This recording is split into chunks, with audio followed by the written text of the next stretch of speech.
Salam Jazz.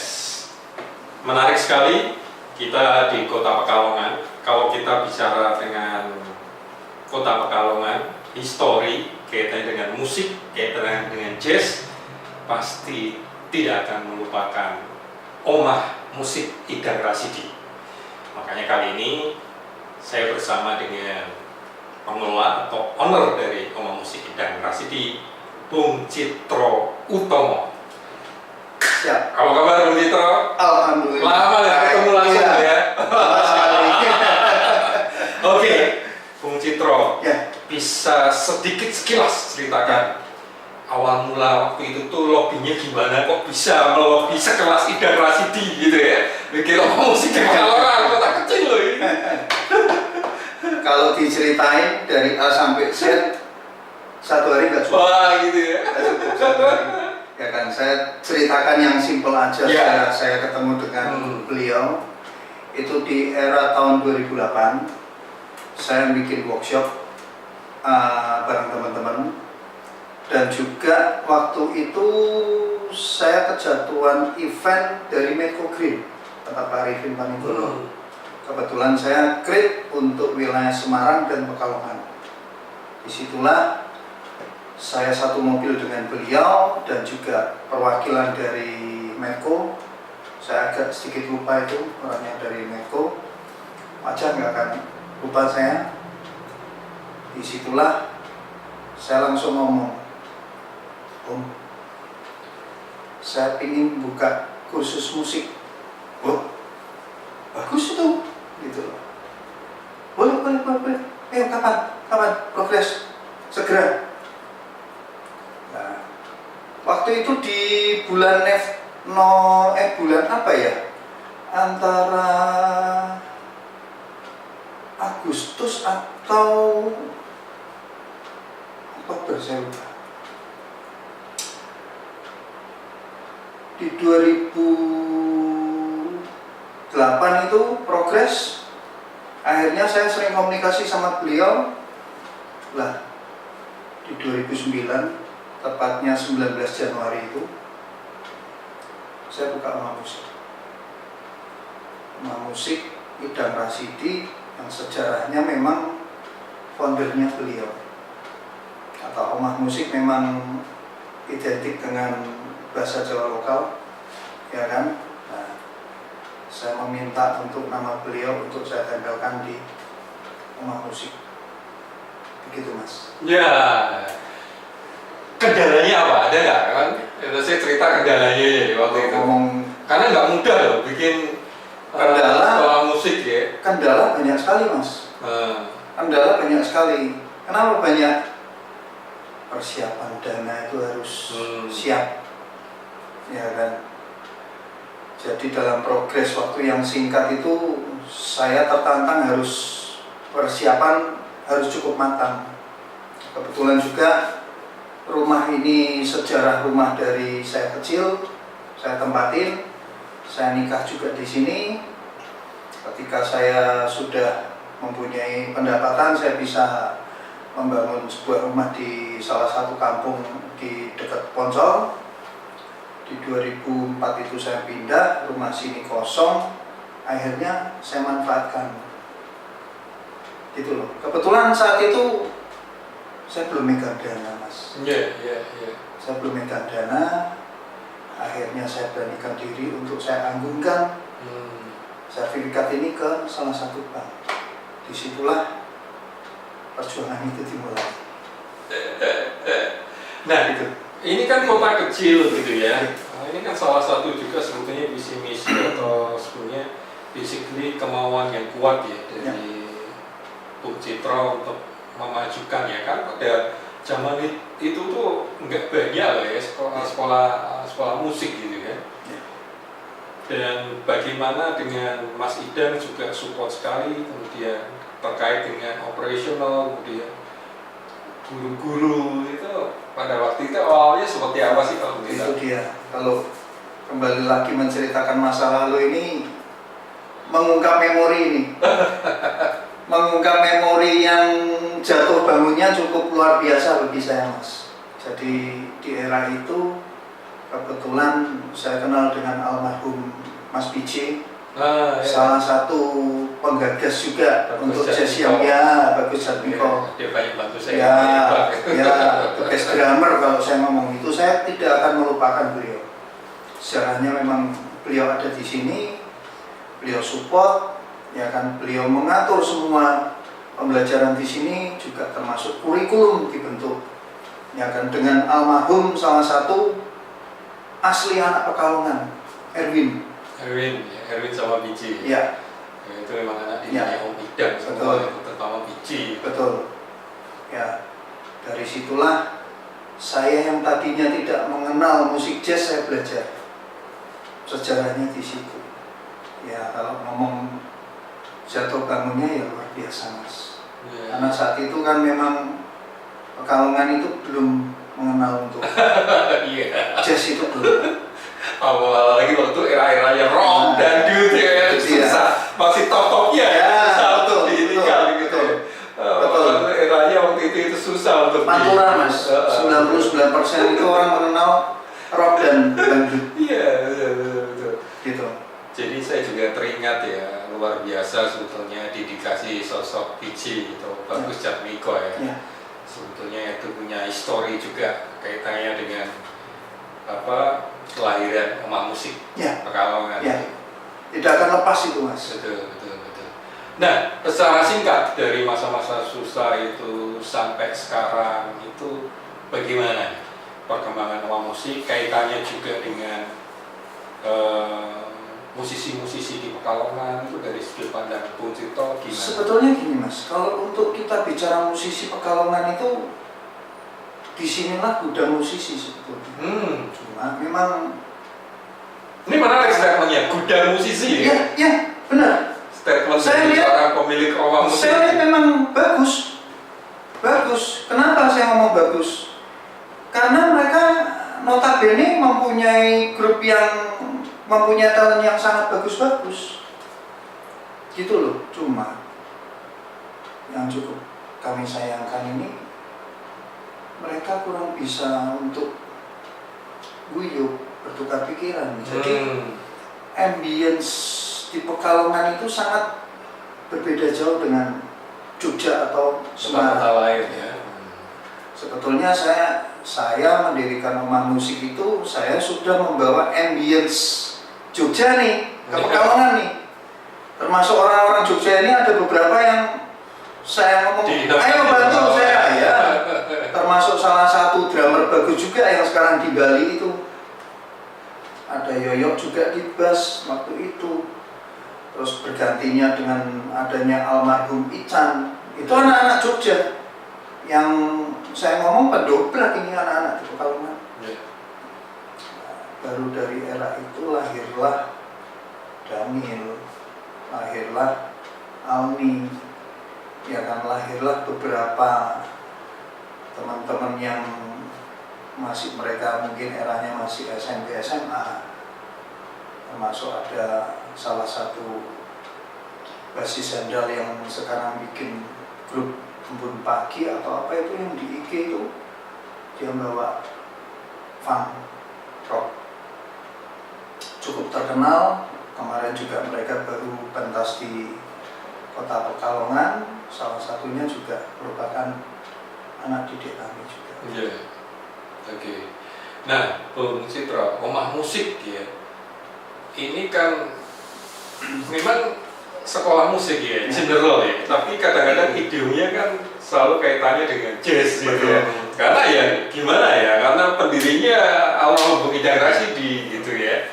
Nah, kaitannya dengan hal tersebut, dengan perkembangan jazz sendiri di Kota Pekalongan, ada juga komunitasnya. Itu kalau kita lebih fokus ke jazznya, gimana? Ada yang orang Pekalongan asli pasti tahu. Sebetulnya kalau untuk komunitas Pekalongan untuk jazznya itu boleh katakan kembangkan bisnis. Dalam artian hanya segelintir orang yang mungkin dia full pure suka di jazz, ya kan. Padahal musik jazz itu menurut saya Menurut pengetahuan yang saya terima dari belajar dengan beliau itu, akar musik itu tidak akan lepas dari blues and jazz. Gitu. Makanya saya mendirikan Oma Musik ini fungsinya ingin memberikan pengetahuan itu, yang notabene mereka mengetahui musik tapi tidak mengetahui tentang sejarah musik. Mereka hanya bisa bermain musik. Mereka memang bagus bermusik, cuma belum tentu mereka akan tahu tentang sejarah musik itu sendiri. Makanya dengan adanya Oma Musik ini saya ingin minimal memberikan wawasan terhadap mereka. Tapi entah bagaimana, kalau mereka sudah mendengar namanya Oma Musik, Idang Rasidi, rata-rata kebanyakan minder, Mas. Oh iya, saya juga udah rasa-rasa seperti itu gitu ya. Minder, saya nggak tahu kenapa. Ya, padahal saya sangat membuka lebar teman-teman komunitas dari all genre apapun. Yeah. Untuk mereka datang ke sini, kita discuss, kita belajar bareng, ya kan? Saya ngomong, tidak ada orang pandai di Pekalongan. Tidak ada orang pinter bermusik di Pekalongan. Kalau kamu ngomong pinter, akan ada jauh yang lebih pinter. Saya ingin mereka itu, ayolah, kita bikin yang asik, ya kan? Kita bikin yang enjoy. Kita bermusik bareng, dari mau dangdut, mau funk, mau rock, atau mau apapun. Kita juga harus sedikit belajar tentang sejarah musik itu sendiri. Karena chord-chord musik jazz itu pendapat saya unik dan enak didengar. Alangkah baiknya mereka yang sudah lari ke pop ataupun yang lainnya, mereka juga sedikit banyaknya untuk belajar tentang hal itu akan semakin indah, Mas. Ya. Nah, Oma Musik atau mungkin boleh bilang Bung Citro Utomo pribadi sendiri ini kan sudah kenal dengan saya juga cukup lama dan sama-sama tahu juga aktif membuat event-event ya, event apapun, ya, bahkan event jazz paling sering mungkin ya. Bisa cerita Bung sekilas ya tentang bagaimana Anda sama Oma Musik memanage sebuah event jazz dan sebetulnya support dari pemerintah Kota Pekalongan ya, ataupun yang lain itu seperti apa? Dari perjalanan nggak lekas sudah nggak ketemu saya juga cukup lama, saya pengen tahu juga ya. Saya rasa kalau bicara tentang itu Mas Haji akan jauh lebih mengetahui tentang bagaimana sih pemerintah daerah itu mensupport teman-teman seni. Saya nggak akan bisa ngomong atau menceritakan hal itu detail. Ya sedikit banyaknya pasti kita tahu lah. Jujur, kalau ngomong kekecewaan saya ada, ya kan? Saya putra daerah Kota Pekalongan. Tapi kenapa tetangga sebelah lebih mempercayai dengan Oma Musik untuk bikin event jazz skala nasional, Mas? Saya dipanggil dengan Sekda Pemalang waktu itu, termasuk dengan dinas. Ya saya ingat ya, saya ikut terlibat waktu itu ya, ikut support ya. Ya, dengan kabupaten waktu itu zamannya Pak Antono, dia melalui dinas pendidikan memanggil saya bikin kajian jazz lesehan waktu itu di tahun 2013 dan terakhir itu di 2017 itu saya dipanggil sama Sekda Pemalang waktu itu, panggilannya Komandan BR. Wah itu luar biasa itu. Seorang ASN, ya kan, seorang aparat ataupun tokoh di Pemalang, yang notabene itu Pemalang itu kental dengan musik dangdut, ya kan, musik desa. Dia mempercayakan saya untuk, Mas, bikin jazz di Pemalang. Wah, tantangan ini bagi saya ini. dari situlah saya juga selalu diskus sama Mas Idam. Setiap event yang saya lakukan, saya tidak akan lepas diskus sama guru saya. Saya ceritakan, oh ini culture-nya kayak gini. Oke, kita nanti bikin kayak gini. Nah, muncullah itu jazz di Widuri itu, waktu itu Road Trip Jazz Pemalang tahun 2017, bertepatan dengan hari ulang tahunnya Kabupaten Pemalang. Kita bikin asik di sana Mas, jebol Mas. Penontonnya kurang lebih luar biasa, 15.000 mungkin ada. Saya konsep dengan 2 panggung. Saya terus terang memang konsep itu saya tidak lepas dari Om Jaduk yang memberikan masukan saya juga, dan teman-teman, mungkin teman-teman Ngayog Jazz yang mungkin dengan tidak asing adanya Aji Wartono yang memberikan masukan dan support terhadap saya itu luar biasa. Itu sejarah hidup saya Mas. Support mereka itu saya nggak akan lupa. Itu muncullah jazz di Pemalang tahun 2017. Waktu itu bertepatan dengan hari ulang tahunnya Kabupaten Pemalang. Kita konsep tetap lagu-lagu yang mereka sering dengar, tapi tidak lepas dari jazz. Pecah itu. Mungkin kalau teman-teman ingin lihat di YouTube ada. Ya, jejak digitalnya ada ya. Nah, kita lihat juga mungkin salah satu hotel ya, kayak Dava, juga kita sering bikin di situ ya. Citro ya. Juga Dupa. Oh iya. Ya, hotel-hotel itu yang merupakan luar biasa kalau bagi saya di Pekalongan. Iya. Nah, kembali lagi ke awal musik ya. Ini mungkin tantangan dulu dan sekarang kan berbeda ya mungkin. Kalau sekarang Anda tadi juga sempat menyinggung ya, bahwa ini orang-orangnya juga udah beda, apalagi semuanya kan terkena imbas COVID ya. Betul. Ya itu gimana?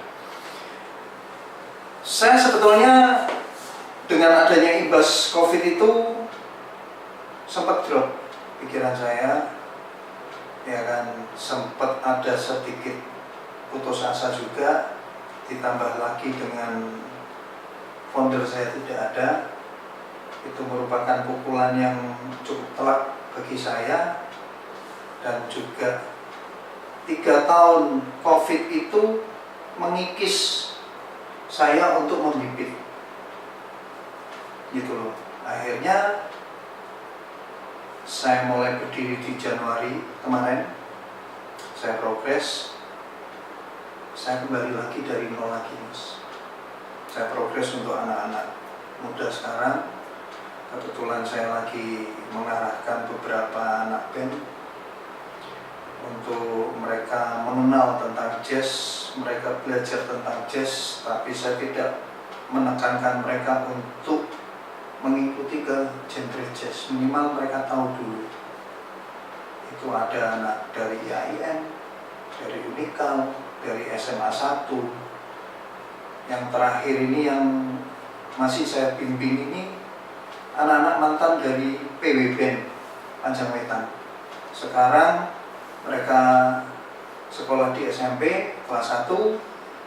Ini mungkin yang akan saya progres ke depan. Ya, COVID ini memang luar biasa dampaknya untuk semuanya ya. Nah, tapi dengan sedikit cerita ini saya mengambil kesimpulan bahwa Bung Citro Utomo ini tidak patah semangat, tahan banting, dan termasuk orang yang konsisten. Karena tidak banyak loh yang tetap mau survive ya. Ini kan kembali lagi kepada jati diri kita, konsistensi kita. Nah, kemudian sedikit kita singgung nih ya, kaitannya dengan event yang akan Omah Musik katakan dan juga disupport oleh KCI ya, dengan kita datangkan Hari Toledo ya. Kalau ingat Hari Toledo saya jadi ingat pertama kali dulu saya dan Anda juga betul. Kolaborasi mendatangkan dia. Betul. Gimana Bung Citro? Membuka memori nih Mas. Membuka memori nih di era tahun 2014 itu kalau nggak salah itu Mas Hari pertama kali datang. Di saat itu Saya ditantang beliau untuk membuka Pekalongan Best Family kalau nggak salah. Ya kan, IPF itu memang sudah terbentuk, tapi ya kita kembali lagi nggak jalan kalau nggak dibentuk. Itulah saya di Palembang aja sampai ganti pengurus itu. Ya. Sudah biasa Ya. gitu. Saya juga yang bentuk pertama kali gitu. Ya itu makanya saya ngomong jatuh bangunnya luar biasa, Mas. Karena tidak mudah. Ya kan, apalagi menyatukan dengan katakanlah musisi yang punya idealis tinggi itu sangat susah sekali. Tapi ya saya akan mencoba lagi, akan saya usahakan lagi untuk terbentuk lagi. Sebetulnya IPF ini tidak hanya menaungi dari musisi bass, Betul. tapi all round, mau dari keyboardis, mau Bahkan dari tidak hanya musisi. Oh iya, iya semua golongan, mau dosen, mau guru, mau apapun silakan kita buka. Tapi sekarang ada catatan nih, Mas. Ya Bebas kan? narkoba ya. Itu dia. Ini yang baru saya mau katakan nih. Karena eranya ini seera sudah mulai zaman-zaman setan muncul, Mas. Makanya ini yang memang diciptakan oleh Mas Hari Toledo. Saya sangat setuju banget untuk hal yang bicara tentang narkoba ini harus jauh-jauh lah. Jauh-jauh. Tapi kita tetap membuka bagi mantan yang ingin berubah. Ayo kita berkarya. Gitu, Mas. Ya. Oke, yang terakhir nih Bung Citro, mungkin ada sesuatu yang mungkin Anda ingin sampaikan, entah itu kaitannya dengan harapan yang belum terwujud atau mungkin hal-hal yang lain yang mungkin masih terbenam di hati, sama closing statement apa ini? Satu, Mas, kalau mereka mengatakan seorang musisi di kota Pekalongan, ayo kita bentuk komunitas yang baik, yang membangun, yang kita mau sama-sama belajar, kita singkirkan ego, ya kan? Kita mulai belajar lagi, membentuk dengan yang bagus. Buatlah ambien yang positif. Masa sih Pekalongan nggak ada sih, Mas? Malu saya anak lokal kok.